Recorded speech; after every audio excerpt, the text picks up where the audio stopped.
नमो नारायण मित्रों, भोजन हमारे जीवन का सबसे महत्वपूर्ण अंग है। हमारे यहाँ कहा गया है भोजनम परम औषधम, भोजन परम औषधि है, सबसे बड़ी औषधि है, क्योंकि सबसे बड़ी मात्रा में हमारे शरीर में जाता है। भोजन के लिए 3 गुण परम आवश्यक हैं। सबसे प्रथम सुपाच्य होना चाहिए, द्वितीय स्वच्छ होना चाहिए और तृतीय स्वादिष्ट होना चाहिए। यह 3 गुण अगर नहीं हैं तो भोजन हमको बीमार करेगा, हमारे अंदर आरोग्य जो है उसको भी समाप्त कर देगा, हम बार बार बीमार रहने लगेंगे। भोजन के अंदर ये 3 गुण होना परम आवश्यक है। सर्वप्रथम बात करते हैं सुपाच्य होना चाहिए। सुपाच्य होना चाहिए यानी कि उसमें लघुता का गुण होना चाहिए, वह बड़े आसानी से पक्व हो जाना चाहिए, यानी भोजन में जो रस हैं वह हमारे शरीर को मिल जाए, जो पोषण है वह हमारे शरीर को मिल जाए और भोजन का जो मल पदार्थ है वह अलग होकर और हमारी बड़ी आंत में निकल जाए। पहला हो गया सुपाच्य होना चाहिए। सुपाच्य में उदाहरण लेते हैं फल। फल सुपाच्य होते हैं, क्यों? क्योंकि उनमें पाचक रस पहले से ही उपलब्ध रहते हैं। तो जिन मित्रों को भोजन पचाने में असुविधा हो रही है वे अन्न का सेवन कुछ दिन तक कम करके और फलों का सेवन करें। जो भी उनके यहाँ मौसमी फल, क्षेत्रीय फल पाए जाते हों उन्हीं का सेवन करें। कोई विदेशी फल और कोई एप्पल इन ए डे जो डॉक्टर बताते हैं इस तरह के फलों का सेवन न करें। सेब केवल और केवल कश्मीर में होता है, यह हमारे यहाँ क्षेत्र विरुद्ध है। हमारे यहाँ जो 18 प्रकार के विरुद्ध आहार बताए गए हैं उनमें से क्षेत्र विरुद्ध होना भी विरुद्ध आहार है। तो इस तरह के फलों का सेवन न करें। इस तरह के फलों का सेवन करेंगे तो वो भी आपको बीमार बनाएंगे। जो फल आपके यहाँ मौसम में आपके क्षेत्र में पैदा होते हों उन्हीं फलों का सेवन करें। दूसरा, भोजन में स्वच्छता, यह सबसे बड़ा गुण है। यह सबसे बड़ा गुण है। भोजन में स्वच्छता का होना परम आवश्यक है, क्योंकि भोजन में यदि स्वच्छता नहीं रहेगी तो वो भी हमको बीमार बनाएगा।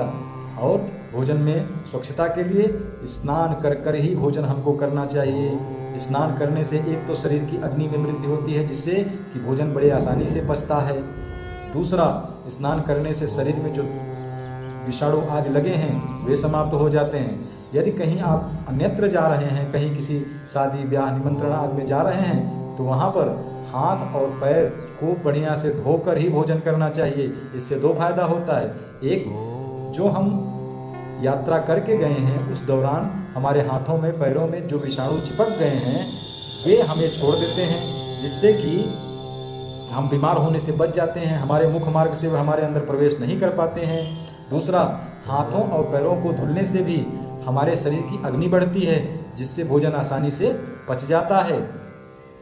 ये तो हो गई शारीरिक स्वच्छता की बात। मोदी जी जो बात कहते हैं स्वच्छ भारत, स्वच्छ भारत में केवल सड़कों और स्टेशनों को साफ नहीं रखना है, स्वयं को भी साफ रखना है और उसमें भोजन सबसे आवश्यक है स्वच्छ रखना।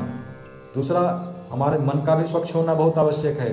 भोजन कभी भी क्रोध में, विलाप में, लालच में नहीं करना चाहिए।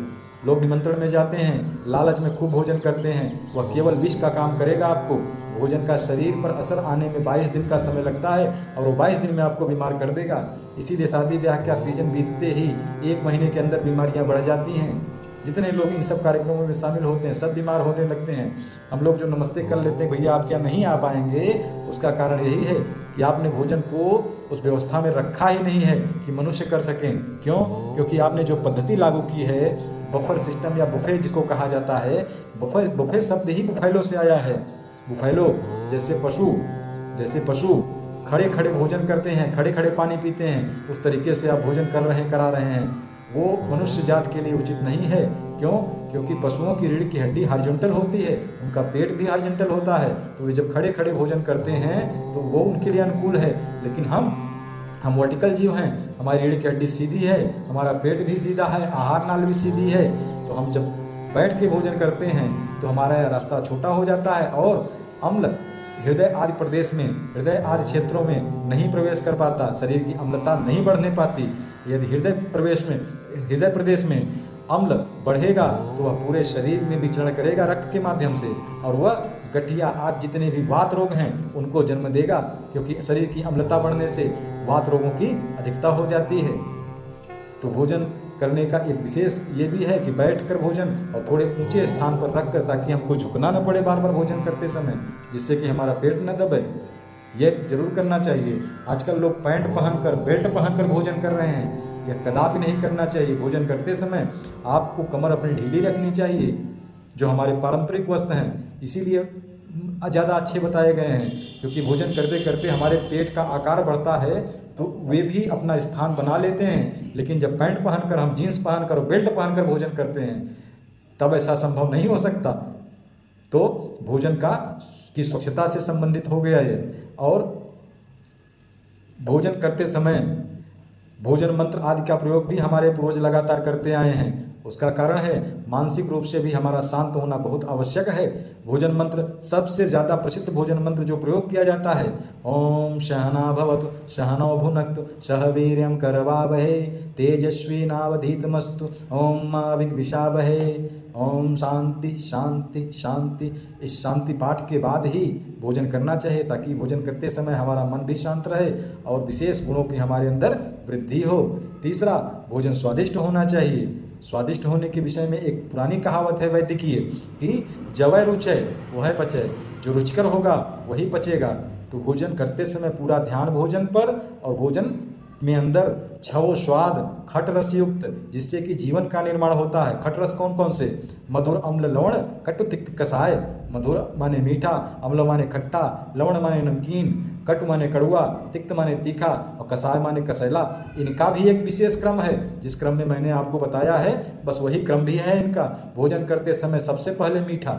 आजकल मैं देखता हूँ कि भोजन के अंत में लोग मीठा खाते हैं। भोजन के अंत में मीठा खाएंगे तो भोजन भारी हो जाएगा। भोजन प्रारंभ करते समय मीठा खाना चाहिए, ताकि हमारे शरीर में लार ज़्यादा बने और भोजन को पचाने के लिए जो अग्नि की आवश्यकता है वह मिल जाए। और भोजन का अंत कसैले स्वाद से करना चाहिए। यदि भोजन का अंत कसैले स्वाद से करेंगे कभी भी बीमार नहीं होंगे। जो क्रम मैंने बताया, मधुर अम्ल लवण कटु तिक्त कसाय, इसे याद कर लीजिए। इसी क्रम में भोजन करना चाहिए। हमेशा खट रस युक्त भोजन, स्वच्छता से परोसा गया, स्वच्छता से खाया गया भोजन और सुपाच्य भोजन ही आपको आरोग्य देगा। और जिस पद्धति से भोजन आजकल लोग कर रहे हैं, घरों में तो कुछ गनीमत है कि बैठ जा रहे हैं लोग, कुर्सी आग पर भी बैठकर भोजन करना उचित नहीं होता। लेकिन जो खड़े खड़े भोजन किया जा रहा है यह आपको केवल और केवल बीमार बनाएगा। बीमारियां आपका पिंड नहीं छोड़ेंगी। आज देखिए घरों घरों में व्यक्ति को पेट के रोग हैं और सब परेशान हैं कि पेट की बीमारी है, क्या करें। चेहरा काला पड़ता जा रहा है, माथा काला पड़ता जा रहा है, शरीर में बल नहीं रह गया है। यह सारी कमी भोजन में जो हम गड़बड़ी कर रहे हैं उसकी वजह से ही आ रही है। यदि भोजन में हम अपने पूर्वजों द्वारा बताई गई पद्धति का पालन करें तो आज भी हम बिना बीमार हुए, बिना दवा के, बिना अस्पताल के और बिना डॉक्टरों के भरोसे जीवन यापन कर सकते हैं। यदि मेरी बातें आपको समझ में आ गई हों तो जय श्री राम। धन्यवाद।